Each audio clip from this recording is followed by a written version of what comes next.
vamos a presentar a nuestra oradora. Tengo acá mi machete. Vamos a recibir con un fuerte aplauso a Nancy Garnica para que nos hable de ciberseguridad.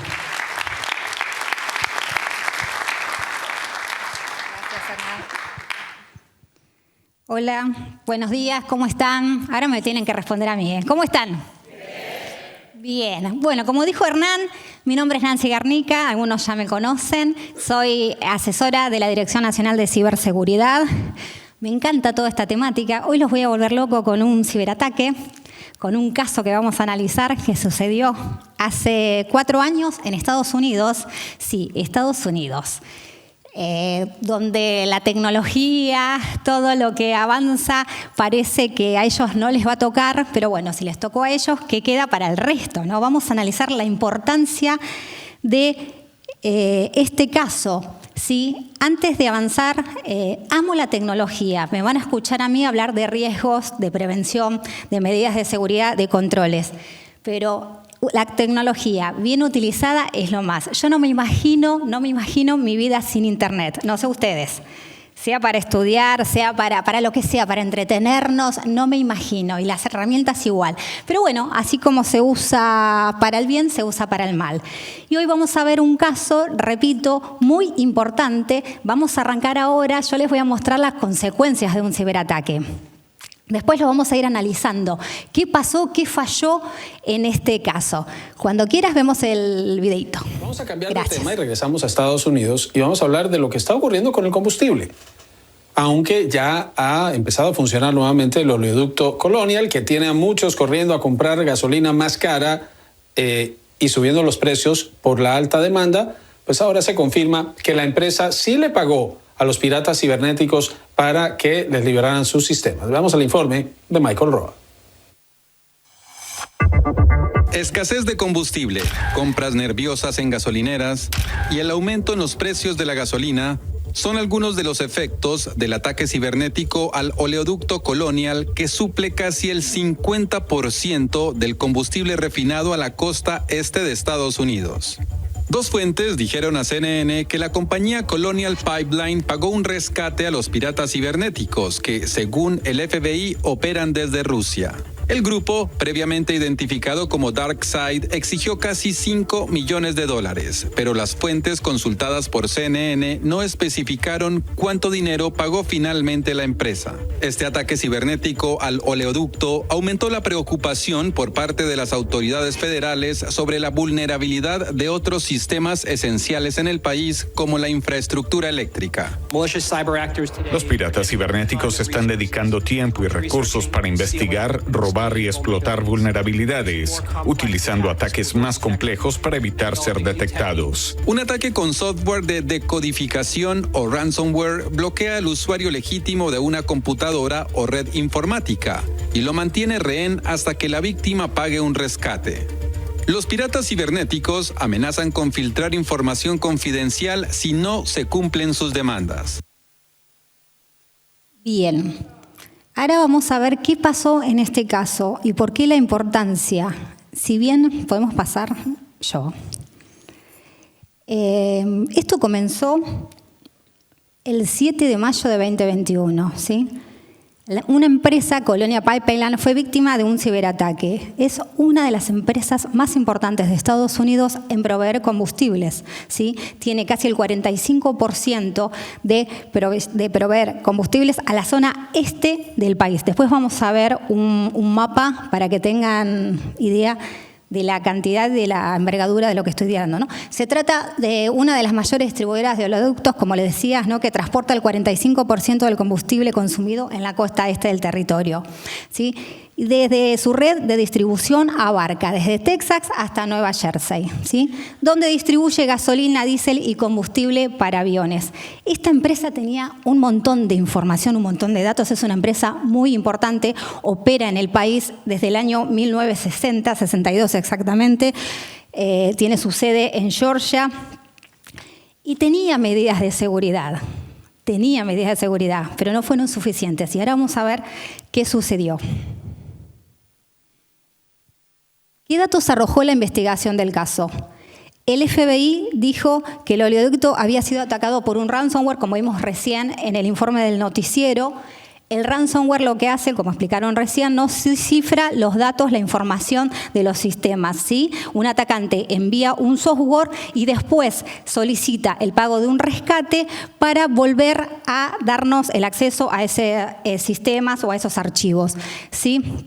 En este caso, los atacantes ingresaron a la red por una VPN, por una red privada virtual. La empresa, para que sus empleados que hacían trabajo remoto, les había puesto a disposición una VPN.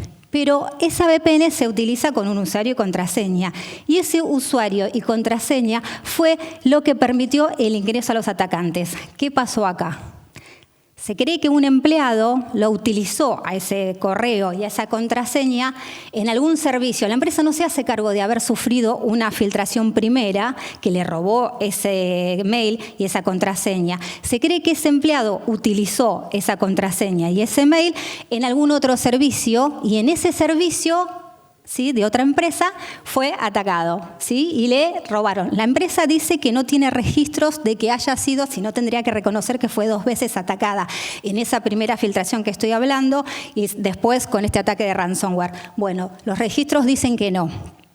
Se cree que el correo corporativo y su contraseña, como decía ahí, eran de un empleado que fueron comprados por los atacantes, ¿sí?, en la dark web, ¿no?, en la internet profunda, ¿sí?, donde se ofrecen foros y bases de datos. ¿Quiénes son los autores del hecho? ¿Sí? Estos atacantes, antes de cifrar la información para que la víctima no pueda disponer de esa, ¿qué hicieron? Le robaron la información, robaron un poco de información y luego cifraron esos datos. ¿Sí? ¿Para qué hicieron esto? Para lograr hacer una extorsión y para demostrar, mirá, tengo esta información, si vos no me pagas este rescate, yo la voy a distribuir. ¿Sí? Son como señales de prueba, como cuando uno dice, che, dame señales de vida, a ver si realmente... Porque ¿de qué les servía si solamente tener a ellos el sistema cifrado si no tenían después una prueba para apretar? ¿Sí? Entonces, más allá de haberle cifrado la información, los discos, los sistemas, lo que hicieron ellos fueron robarle esta información. Para que tengan una idea, yo les puse lo que representan 100 gigabytes, ¿no? Son aproximadamente 25.000 fotos de alta calidad o unas 40 horas de video. ¿Se entiende lo que digo, no? Primero roban y después les cifraron. Bien, el FBI apuntó como autores del hecho a este grupo llamado DarkSide, ¿no?, que tiene su base en Europa del Este. Creen realmente que están en Rusia, ¿sí?, aunque no está comprobado hasta ese momento la vinculación con este país, ¿no? Cuando empieza a ser tan grande el ciberataque, tomar las dimensiones que ahora vamos a ver, este grupo... ¿qué hace? Se declara ser apolítico y afirmó no atacar a países de la comunidad de estados independientes como Rusia, Ucrania o Bielorrusia. Se quisieron despegar de lo que había sucedido, ¿sí? Ahora les voy a contar por qué y de qué forma, ¿sí? ¿Se entiende lo que digo? Ahí empiezo a preguntar, ¿se entiende? ¿Se entiende? Bien. Entonces les decía, este grupo, antes de olvidarme, surgió en el año 2020, se hace conocido, miren que no hacen tanto, ¿sí? Y miren el botín que se cree que tienen por los ataques que han cometido, ¿no? Unos 90 millones de dólares, ¿sí? Es lo que se cree de tantos ataques que fueron cometiendo. Ahora vamos a ver justamente cómo opera este grupo, ¿sí? El grupo de cibercriminales DarkSide opera. Está en signo de pregunta porque a raíz de esto que sucedió, de este impacto que vimos recién en el video, ¿no?, donde decíamos que se produjo faltantes de combustibles, ¿no?, que tuvo que intervenir el gobierno, ellos se vieron obligados a salir a decir de que no iban a operar más. Obviamente nadie les cree, ¿sí? Ellos como grupo, como DarkSide, dijeron, está bien, no vamos a hacer más nada, no nos vamos a meter con las infraestructuras críticas, pero nadie les cree. Entonces, ¿qué se cree? Que cambiaron de nombre, ¿sí?, y que siguen actuando, siguen operando. Entonces, ¿qué hacía este grupo de cibercriminales? Opera bajo el modelo de ransomware como servicio. ¿Qué es esto? Ellos tenían, este grupo, estos atacantes, tenían su propio ransomware, creaban su propio código malicioso. ¿Y qué hacían? ¿Qué hacían? Lo alquilaban. ¿sí? Como dice ahí. Estos ¿a quiénes? A otros atacantes, ¿sí? Que son denominados afiliados, ¿sí? Estos afiliados son otros atacantes que le alquilaban, ¿sí? el software malicioso para cometer ataques y a cambio que recibía el grupo una comisión, ¿sí? Vos decís, está bien, yo te entrego el software y vos me vas a dar entre un 20 y un 30% de lo que puedas quitarle a la víctima. ¿Se entiende? ¿Sí? Bien, ¿qué hacían los criminales que contrataban este servicio? Se tenían que ocupar de cometer el ataque y de elegir a la víctima, ¿sí? Después, este grupo DarkSide también les brindaba, más allá del software, les brindaba su plataforma para que se puedan comunicar con las víctimas. Los atacantes tienen una plataforma donde después para negociar le envían, che, comunícate con este lugar, con esta dirección que está en la internet profunda y les permiten llevar a cabo esta negociación, ¿no? Donde el tira y afloje de pagar el rescate, querés recuperar tus datos, bueno, me tenés que pagar tanto dinero. Ahora vamos a ver bien qué pasó ahí. ¿Se entiende? ¿Estamos bien? Ahí empiezo con el ¿se entiende? ¿Se entiende? Bueno, me alegro. Ahí les decía, ¿cuánto les pidió esta empresa? Miren lo que dicen, ¿no? El grupo se enfoca en empresas que les decía que pueden pagar grandes sumas de dinero. Dicen que prefieren atacar a empresas importantes, a grandes, que no se quieren meter con gobiernos, con hospitales, con escuelas. De hecho, a la empresa de Oleoducto, a esta víctima que estamos hablando, le pidieron un rescate de 4,400 mil millones de dólares, ¿no?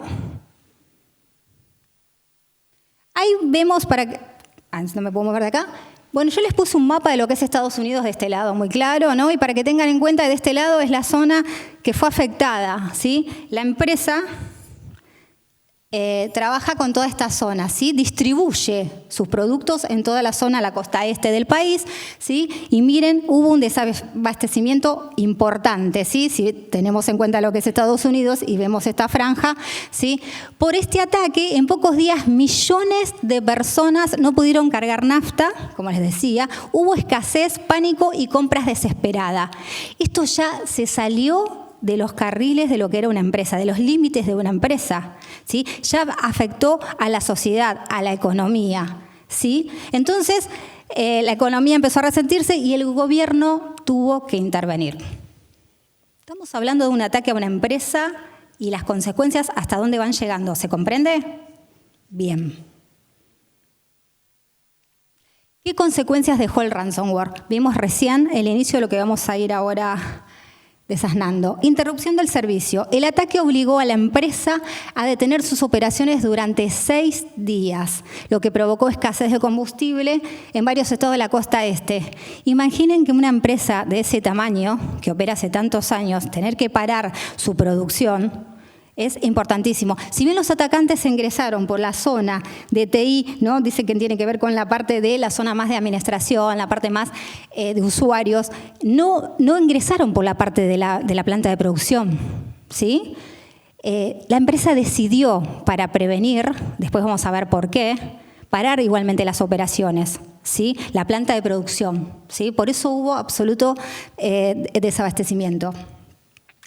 Impacto económico, la interrupción del suministro de combustible, miren, ¿qué afectó? Los aeropuertos. Recuerden que dije que abastecía a aeropuertos, ¿sí? Aumentó los precios de la gasolina debido a la alta demanda. ¿Qué hacían las empresas competidoras? Se aprovechaban, como sucede siempre, ¿no? Donde falta uno, vos querés, bueno, te va a salir más caro. Repercusiones políticas. El presidente Biden declaró el estado de emergencia. Cuando empieza a colapsarse la economía, empieza a suceder todo este caos, no le queda otra que intervenir. Ya pasa a ser un problema del gobierno. ¿Ven lo que dice ahí? El estado de emergencia declaró el presidente y responsabilizó a Rusia indirectamente, ¿no? Por permitir que los hackers operen desde su territorio. ¿Qué más pasó? Esto es a la empresa. Ahora vamos a ver qué le pasó a la empresa. Bueno, la empresa, ¿no? La empresa pagó un rescate de 4.400 millones de dólares, ¿no? En realidad en Bitcoin, ¿no? Lo que equivale, le pidieron 75 Bitcoin y el equivalente en ese momento era de ese dinero. Más tarde el Departamento de Justicia y el FBI lograron recuperar parte del botín, 2.300.000 dólares, siguiendo el camino que realizaron los hackers para tomar el botín, ¿sí? Atrás del caminito de la billetera virtual que ellos utilizaron para pedir el rescate, el FBI, en colaboración con muchos, logró recuperar ese dinero, ¿sí? ¿Qué más le pasó a la empresa? Un daño reputacional impresionante. La visibilidad mediática del ataque salía en todos los medios. Acabé de mostrarles que arrancamos con un noticiero, ¿sí? Con el caso. Puso el tema, todo el mundo hablaba de esto, ¿sí? Entonces, daño reputacional a la empresa. Dice, el impacto público generaron críticas y se cuestionaba si la empresa estaba realmente preparada en temas de ciberseguridad, ¿sí? También se debatió si fue correcto. Vieron que vimos cuando arrancó el video de que se hablaba de que la empresa pagó un rescate. El noticiero dijo un rescate aproximado de $5 millones, dijo. O sea que todo el mundo sabía lo que había sucedido, se difundía esta información. Entonces todo el mundo decía, ¿está bueno que se pague el rescate? ¿No está bueno? ¿Y ustedes qué piensan? ¿Está bueno? ¿No está bueno? ¿Se alienta a incentivar más a que haya más ciberataques y pago? ¿Qué creen? A ver, voy a hacer como Hernán. ¿Está bueno o no? ¿Sí o no? ¿Pago el rescate o no pago el rescate? No pago el rescate. Nosotros aconsejamos realmente no pagar el rescate. Pero bueno, hay que asumir las consecuencias, no pagar el rescate. Es verdad que si pagamos el rescate seguimos alentando a que se sigan produciendo más ciberataques. Pero bueno, ahora vamos a ver qué le pasó a esta empresa. Esta empresa, arranqué hablando que tenía medidas de seguridad. Fallaron. ¿Qué más pasó? ¿Qué consecuencias dejó el ransomware? Paralización de infraestructura crítica, ¿sí? Nosotros estamos hablando del combustible, el transporte, ¿sí? Y piensen todo esto lo que hace, qué son las infraestructuras críticas que permiten, ¿sí? El funcionamiento óptimo de un país. ¿Está bien? El transporte, el combustible. Entonces, en este caso estoy hablando, ¿no? ¿Qué pasó? Dice, miren esto, en este caso se demostró cómo un ciberataque, ¿no? Puede paralizar una infraestructura crítica, ¿sí? Y afectar directamente a millones de personas. No fue solo un incidente empresarial, que les decía, ¿sí? Porque afectó también a la seguridad nacional y social. Era un caos. Fue un caos. Impacto, ¿qué hace el gobierno acá? El gobierno cuando interviene, como decíamos al comienzo, el gobierno impulsó regulaciones más estrictas, ¿sí? Exigencias de reportes de incidentes, requisitos de seguridad cibernética para oleoductos y otras infraestructuras críticas, ¿sí? También indicó mejorar los controles de acceso, tener reportes a incidentes, ¿no? Planes, protocolos de respuesta a incidentes, ¿sí? Tener respaldo de datos. Ahora vamos a hablar de eso. Estamos viendo, voy a volver a repetir, cómo una empresa, ¿sí? Afecta a todos. Y nosotros, se imaginan, ¿no? Estamos hablando de una empresa que trasciende. Y qué feo cuando nos pasa a nosotros. Cuando digo nosotros me refiero al Estado. A nadie nos gusta sufrir un ciberataque, tener un daño en la reputación. Nosotros tenemos costos políticos, ¿sí? Nosotros trabajamos con datos de la ciudadanía, ¿sí? Después vamos a hablar un poquito de esto que les estoy mencionando. Bueno, a ver cómo sigue esto. Análisis de seguridad. Esto es muy básico, ¿no? Unos ingenieros, unos técnicos hablarían en otros términos. Nosotros, para lo que nos compete, alcanza con los que les voy a mencionar ahora y de la forma que está mencionado, ¿sí? Un ingeniero lo diría de otra forma o analizaría otro tipo de controles. ¿Qué pasó acá? Miren arriba donde dice aspecto de seguridad, voy a hablar de lo que está ahí, de esos controles, y después dice falla real en Colonia Pipeline, ¿qué debería haber habido? ¿Sí? Y el impacto esperado si se hubiera implementado correctamente, ¿sí? Entonces yo arranco diciendo, ¿qué le pasó a la empresa? La VPN que usaban, ¿sí? Recuerdan que por un empleado, ¿sí? Miren, la VPN usada por empleados no tenía doble factor de autenticación, ¿sí? Si hubieran accedido a esa contraseña y a ese usuario, pero ese empleado también hubiese tenido otra medida más de seguridad, un doble factor de autenticación, ¿hubiese sucedido el ataque? Es probable que no, ¿sí? Entonces, como decía ahí, bueno, la contraseña estaba comprometida, que es lo que vimos. ¿Qué debería haber habido? Debería haber tenido, como dice ahí, implementación obligatoria del doble factor de autenticación, ¿sí? En todas las cuentas, sobre todo en las de acceso remoto. Recuerdan que la empresa tenía esa VPN para que sus empleados pudiesen acceder a la red corporativa cuando estaban trabajando de forma remota, ¿sí? Sea por un viaje, sea porque estén haciendo home o por el motivo que fuese, ¿sí? que tenían que tener también contraseñas robustas, fuertes, ¿no? Que no sean fáciles de acceder, bueno, y políticas de expiración. Después vamos a hablar un poquito qué es esto de las políticas de expiración, ¿no? Cuando algo no se usa, que quede realmente fuera, se le dé de baja. Ya vamos a hablar un poquito. ¿Qué se esperaba, no? Dice, impacto esperado si se hubiera implementado correctamente, si hubiésemos tenido el doble factor de autenticación, contraseña, lo que decimos en primero. ¿Qué hubiese pasado? Los atacantes no habrían podido acceder a una sola contraseña, con una sola contraseña, perdón, y el ataque se habría detenido antes de ingresar a la red. ¿Estamos de acuerdo? ¿No escuchó? Ahora vamos. Otro control, gestión de cuentas de acceso. Existían cuentas inactivas, ¿sí? Se cree que esa cuenta, que fue la que permitió el acceso, estaba inactiva pero seguía habilitada, ¿sí? Entonces, existían cuentas inactivas, que es lo que estoy diciendo, o no supervisadas, ¿sí? Que los atacantes aprovecharon. Cuando uno deja, nosotros ustedes en las empresas lo deben saber, estas políticas, cuando uno deja de utilizar una cuenta, absolutamente debe ser cerrada, ¿sí? O eliminada, ¿sí? No puede, no la uso más, sigue vigente la contraseña, el usuario. ¿Qué debería haber habido? Bueno, revisiones periódicas de cuentas, ¿sí? Eliminación de accesos, que es lo que estamos hablando, ¿no? Innecesarios y principio de mínimo privilegio, ¿sí? ¿Qué pasó acá? El impacto esperado si hubiera habido eso que está ahí. Las cuentas comprometidas habrían sido deshabilitadas, si se hubiera trabajado como correctamente, ¿no? Y el riesgo de intrusión significativamente hubiese sido menor. Plan de gestión de incidentes.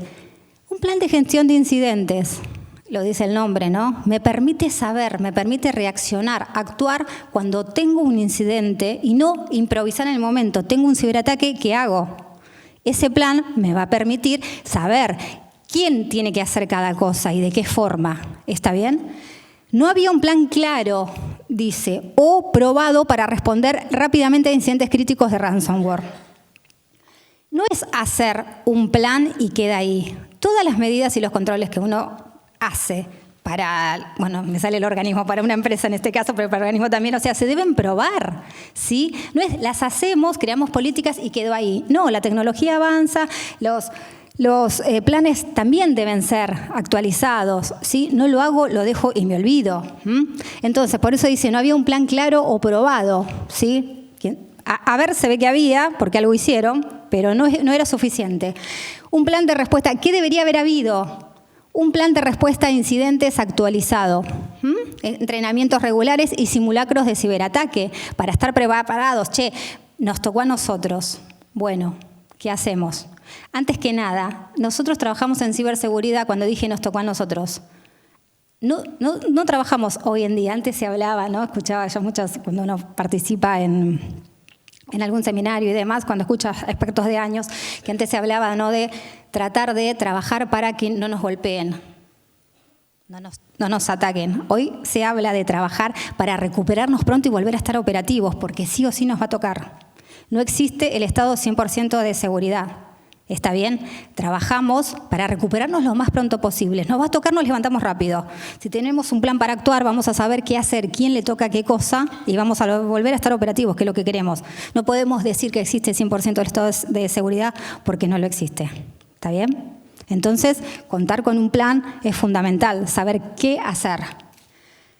Impacto esperado, si hubiera estado ese plan que estábamos diciendo, la detección y contención habrían sido más rápidas, limitando la propagación del ransomware y reduciendo el tiempo de interrupción. ¿Se entiende lo que digo? Las copias de seguridad.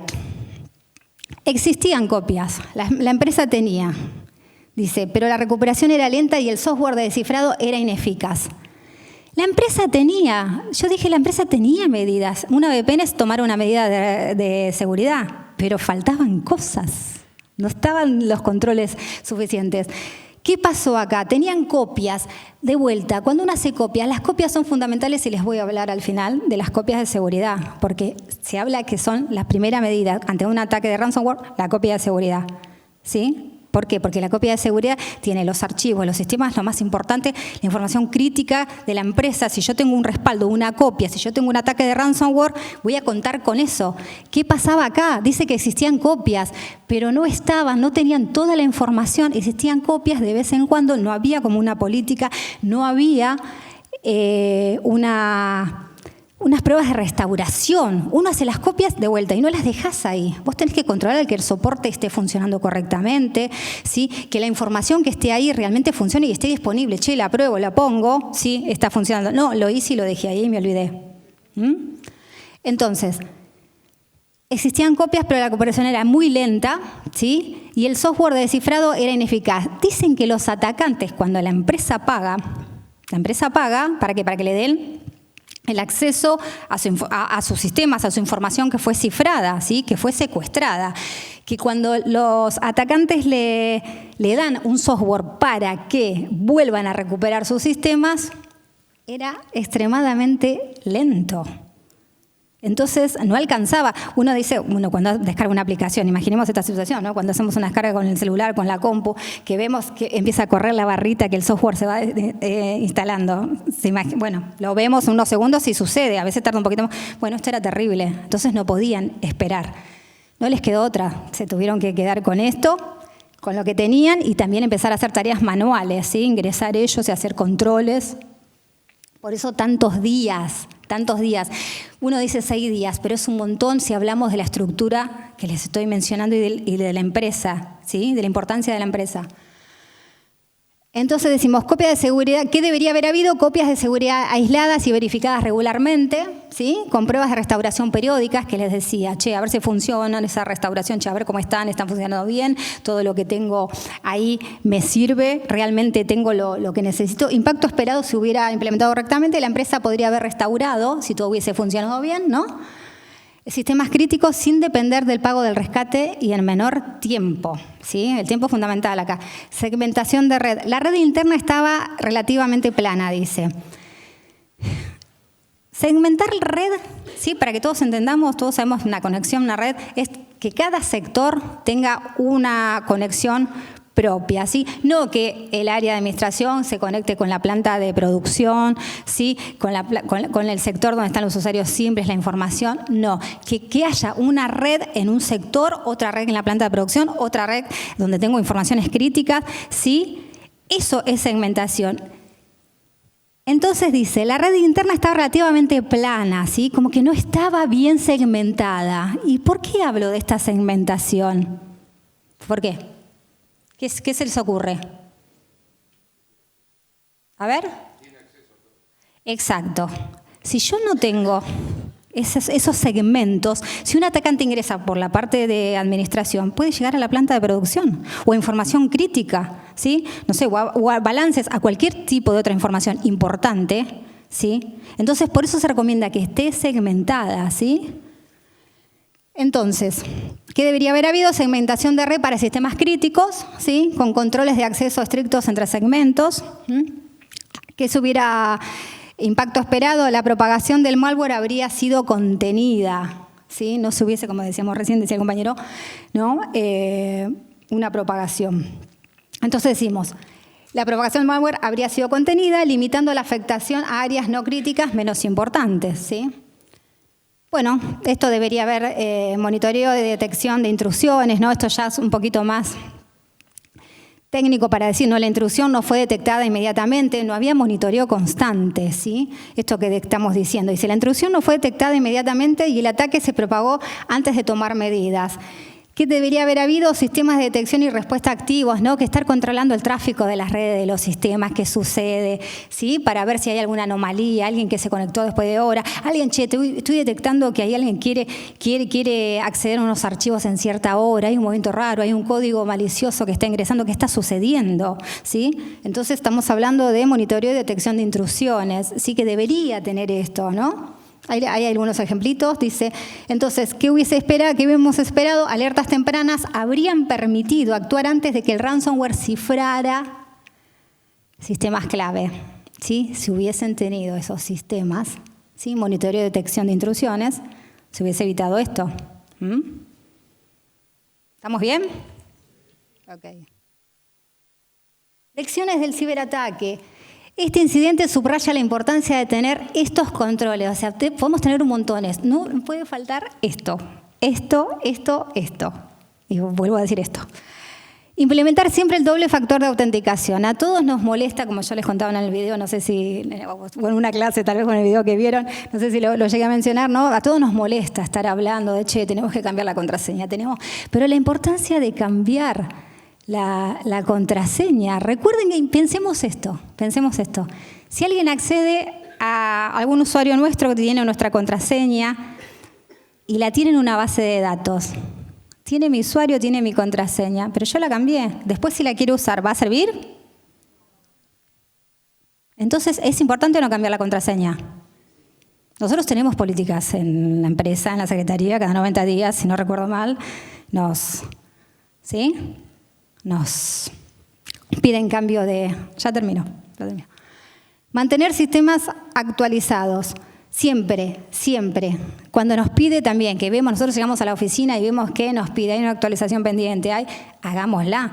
Más allá de mejorar el funcionamiento de los sistemas, de los dispositivos, de los equipos, de los software, las actualizaciones son para proteger, ¿sí? Brindan parches de seguridad. Si la empresa detectó, nosotros ni sabemos, alguna vulnerabilidad, alguna falla, con esa actualización que estamos haciendo, estamos parchando ese problema. ¿Sí? ¿Se entiende? Bien. Bueno, prepararse para incidentes de seguridad y contar con planes de respuesta ante ciberataques. ¿Sí? Siempre tener un plan de respuesta ante ciberataques, ese plan de gestión de incidentes que mencionaba. ¿Sí? Bueno, y por supuesto capacitar y entrenar al personal adecuadamente siempre, y celebremos que estamos todos acá escuchando esto, ¿no? Al subsecretario que estamos haciendo esto, ¿no? Que apoyó esta iniciativa. Bueno, y les dejo esto, ¿sí? Tener copias de seguridad, ¿no? Recién les mencioné que no podía faltar, fui enumerando, y acá les dejo para cerrar las copias de seguridad, ¿no? También son tan importantes, ¿no? ¿Para qué sirven? Tan importante, como decíamos, recuperar la información ante un ataque, protegerse frente a fallas técnicas. Nuestros equipos pueden fallar, ¿sí? Por falla propia del aparato. Evitar pérdidas por errores humanos, resguardar la continuidad del negocio, ¿sí? ¿Para qué sirven? Ahí les dejo, ¿sí? Cumplir con regulaciones de auditorías, proteger contra desastres naturales, una inundación, se incendia, no sé, que Dios nos libre, no permita, ¿no? Pero bueno, nadie está libre de que suceda una inundación, algún incendio, ¿no? Y que tengamos que necesitar de esas copias para poder seguir operando. Bueno, con esto los dejo, me despido, espero que les sirva y que aprovechen todo esto. Gracias.